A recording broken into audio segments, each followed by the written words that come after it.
What is up, Watch fam? Happy Thursday, and welcome to this week's episode of Ask TNH Live. I am Christian from Theo and Harris, and we are live on Instagram at Theo and Harris, answering your questions about watches, the watch industry, all things to do with horology. So let's do it. Let's start off with one of the biggest, most important topics, or not most important, most interesting topics in the Rolex world right now: the resale value of the new GMT Master Pepsi. The retail, I believe, is just under $10,000, somewhere in the nines, and they're certainly being listed and supposedly being sold in the 20s, meaning if you are lucky enough to land one of these GMT Masters, you just might be able to literally profit $10,000 on a flip, which is interesting for a couple of reasons. One, it makes you really wonder about ADs and their integrity.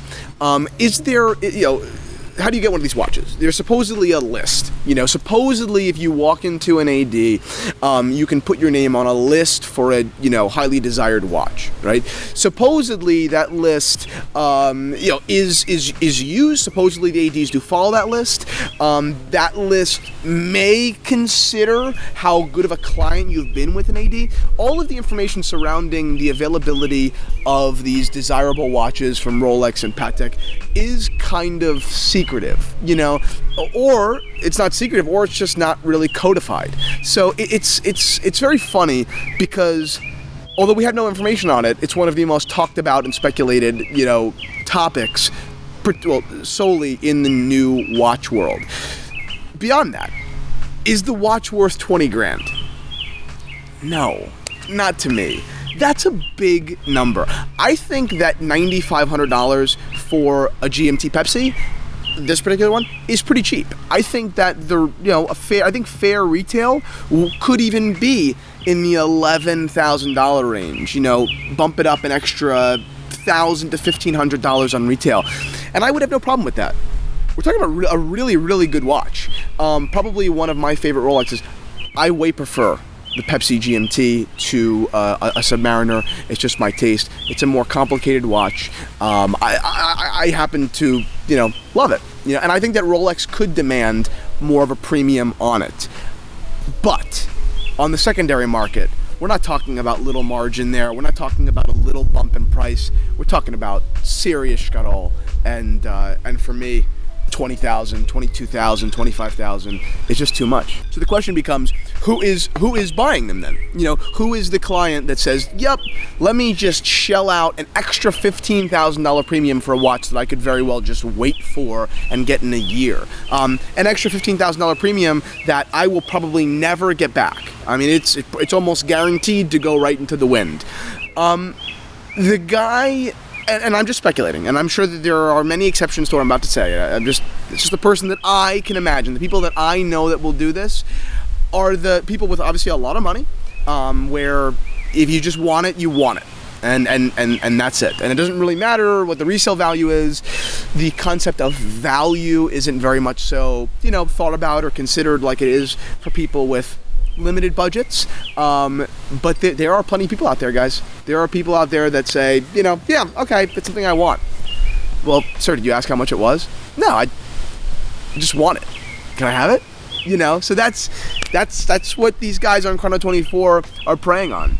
That's what they're waiting for. I have a comment here from GVA saying, gotta love the millennial generation, instant gratification. And he's so right. I mean, it has to be. I mean, as soon as it came out, you have to be the guy with the cool thing. It reminds me of 7th grade, with Heelys, or what they call Heelys? Yeah, it's like you had to be the kid with the glow-up sneakers 2 seconds after they came out. With the roll.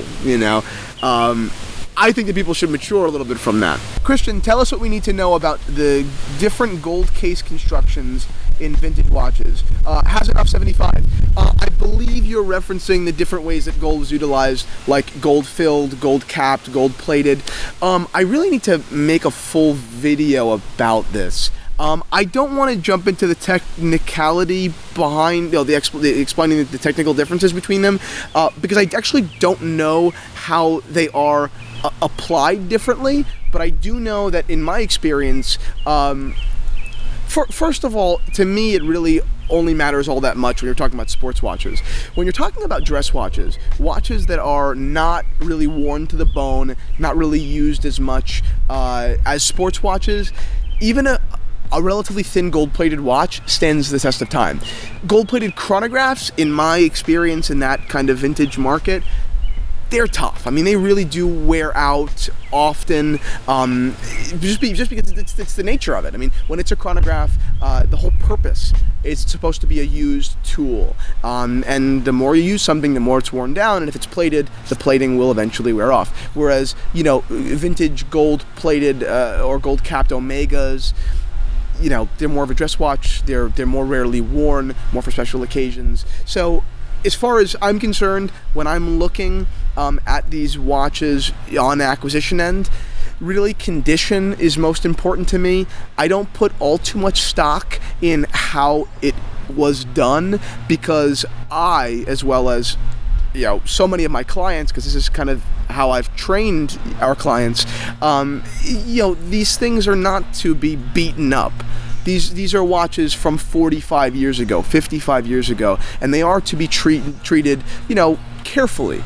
Not as if they're a delicate flower, but carefully, you know. So for me, condition is paramount. But I'll definitely make a video explaining the differences once I, you know, use them more. Black Check Dan says, you're a used tool. What do you think about the Tudor GMT? Asked Serenity 03. Good question. I think it's a lot of value there. I think it's a nicely designed watch. I don't think it has the raw sexiness that its brother at Rolex does. I just don't think it has that same level of appeal. But we're talking about two totally different price points, and Tudor does bring a lot of value at theirs, which I believe is around $4,000. I would recommend it as a watch for basically anybody. You know, I mean, 10 grand's a lot of money, and now with the reintroduction of the Pepsi GMT, even the pre-owned models and the vintage models are skyrocketing. I mean, they're way out of control. You know, when I first got into vintage Rolex, you could pick up a 1675 or you know, later references under 10 grand. You know, sometimes under 6 grand, under 5 grand. You know, I know people that say that, you know, $4,000 GMTs were like 4 years ago. Like, it wasn't even that long ago. Now those watches have doubled, if not tripled and quadrupled, you know. So that's it. Thank you guys so much for watching this week's episode of Ask T&H Live. Thank you so much again for tuning in. If you liked this live session, both follow us on Instagram at Theo and Harris, and slam that subscribe button at Theo and Harris. And I will see you all tomorrow on Liquor.